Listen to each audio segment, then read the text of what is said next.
Hello, thank you for joining this presentation. Today I will discuss the impact of software education on core competencies in higher education. A uh, longitudinal study conducted over multiple semesters. In this talk, targeted at fellow college professors, I will walk through why integrating software education into higher education is so crucial in the modern era, how we designed the study to assess its impact, what we found, and what it implies for teaching and curriculum design. Let us begin with an overview of the agenda for the next 15 minutes. We will begin by exploring why software education has become essential in today's higher education, especially in light of digital transformation across all fields. Next, I will highlight key research on active learning in software education and summarize what has already known in this area. Then I'll explain how we conducted our longitudinal study, who has evolved what we measured, and how we gathered the data. We also look at both the quantitative results supported by chart and qualitative insight from student feedback. I will then discuss what these results mean and how they can inform software education across different disciplines.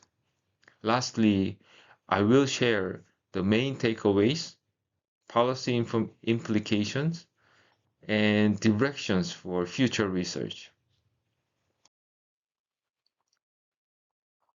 We are living in what has often called the industrial revolution. It's an era where digital technologies and automation are transforming every aspect of the economy. The shift has created an urgent demand for computational skills and literacy across virtually all sectors. It's not just about training software engineers, even fields like finance, healthcare, the arts, and social sciences now leverage data and software tools. As a result, many countries have started mandating coding and software education in various levels.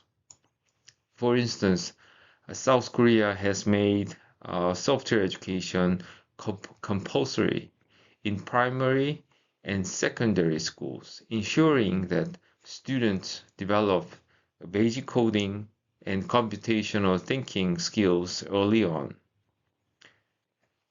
In higher education, universities around the world are increasingly integrating software-related coursework into general education requirements. In other words, software literacy is becoming a fundamental skill for all undergraduates, akin to writing or quantitative reasoning. This broad context set the stage for our study. We wanted to examine what impact such software education might have on student core competencies over time. The push for software education in universities stems from a broad consensus to thrive in modern, technology-driven environments. Every college graduate should possess basic digital literacy and computational problem-solving abilities. This goes beyond the ability to write code. It includes logical reasoning, the capacity to think algorithmically and systematically, and the ability to analyze and utilize information effectively. Additionally, in today's workplace, being able to collaborate and communicate within technical or interdisciplinary teams is a core competency. The idea is that a well-structured software education, even at a functional level or non-CS majors, can help develop these skills. Such courses often require students to break down problems, troubleshoot systematically, and work in teams, all of which cultivate competencies that are valuable far beyond the coding assignments themselves. In short, software education in higher education is seen not just as technical training, but as a means to foster critical thinking, creativity, and teamwork in our students. Our study aims to put this assumption to the test and see how effective these courses are in building those broader skills. Despite consensus on the importance of computing skills, gaps remain in existing research. Most studies are short-term and focus on narrow outcomes like exam scores or code quality, missing broader skills such as problem solving, creativity, and teamwork. These competencies are harder to measure but critical. We don't yet know if benefits from software education last or transfer over time. To address this, our study uses a longitudinal approach, tracking students across semesters to assess long-term changes in key skills. We developed these 3 research questions to guide our study. First, how do students' core competencies change over time with mandatory software education? Number 2, which teaching methods are most effective? We examined innovative approaches such as flipped classroom, automated feedback tools, and peer collaboration to identify which strategies best enhances these core skills. And number 3, how do students perceive the broader impact of learning software skills? Again, our goal is to inform better curriculum design and educational policy for software instruction in tertiary education. We conducted a mixed method longitudinal study over 3 academic years at a large research university that had just introduced a mandatory software education requirement for undergraduate. Our sample included 1,050 students from diverse majors with a balanced gender distribution. None had prior experience with similar coursework. The curriculum involved a 2-course sequence, an introductory programming fundamentals course,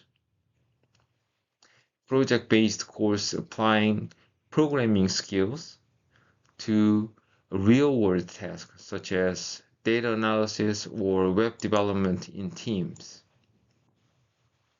While exact methods varied, we encouraged student-centered teaching to ensure any observed competency gains reflected the curriculum's active and practical design.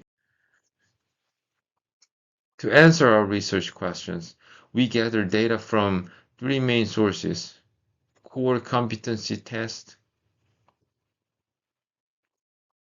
from school in metropolitan area. They measured students' growth in 3 areas: information analysis and utilization, logical training, collaboration and communication, and the teams institutionally developed.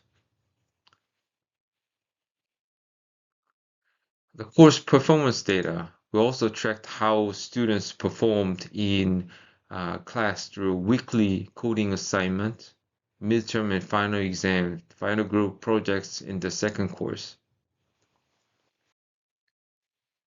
We analyzed the data using both quantitative and qualitative methods. On the quantitative side, we used a paired sample t-test to see if students' competency scores improved after the software courses. We compared pre- and post-course scores across 4 domains: problem solving, information analysis, creative thinking, and collaborations. We also ran a repeated measures ANOVA to check for overall trends and effect size across all competencies.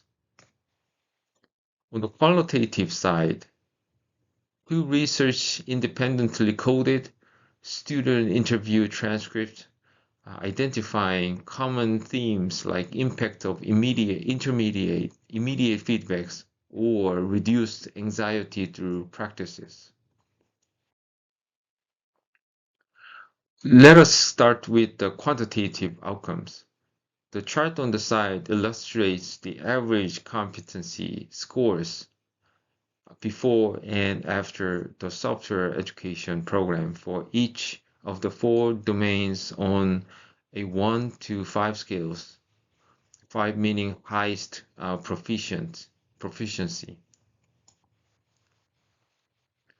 The lack of improvement in information analysis could be because students already scored quite high initially.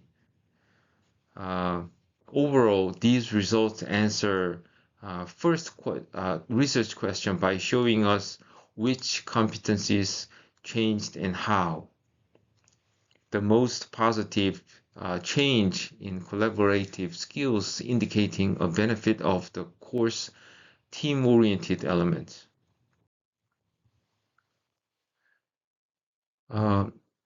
We should note that a student's ability to analyze information ahead of time was linked to how well they performed later. Those who lacked initially did improve a lot, which is good news, but for creative thinking, our intention might have inadvertently constrained those who were already creative.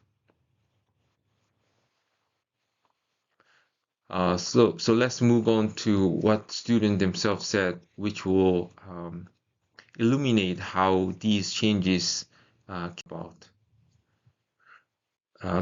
Next is qualitative findings. The survey revealed several important themes. First, immediate feedback reduced anxiety. Many students were initially intimidated by coding, but instant feedback from the autograder helped ease their fears. Second, the flipped classroom model was well received. Third, collaboration boosted communication skills. And finally, students transferred skills beyond the coding class. So overall, these insights support and quantitative findings. The course helped students grow not just in coding ability, but are also in confidence, collaboration, and problem solving, valuable outcome for any educational settings. Our results show that active learning approaches in software education lead to lasting skill gains. Students improved across multiple semesters, especially in problem solving and collaboration. thanks to the innovative teaching method, automated feedbacks, and practical projects. While overall results were positive, they drop in creative thinking suggests the courses may have been too structured. To foster creativity, we recommend adding open-ended projects, design thinking tasks, and student-led mini projects. Long-term learning also proved effective. Skills like collaboration improved more over time. So making software education mandatory works. It improves students' teamwork, problem solving, and overall thinking skills across all majors. These gains were confirmed by both data and student feedbacks. However, creative thinking didn't improve, suggesting the need for more open-ended projects. Finally, recommendation for education institutions, timely feedback using I would suggest you to use tools like autograders to give students immediate feedback. This keeps learners to track and reduces frustrations. Our findings show structured collaboration boosts communication skills and confidence. Suggested learning is also important for repeated exposure to computational skills. The future research might suggest broaden studies to include diverse institutions and explore how emerging tools like AI tutors affect learning. So I'm looking forward to it, and I'll keep on working on such topics.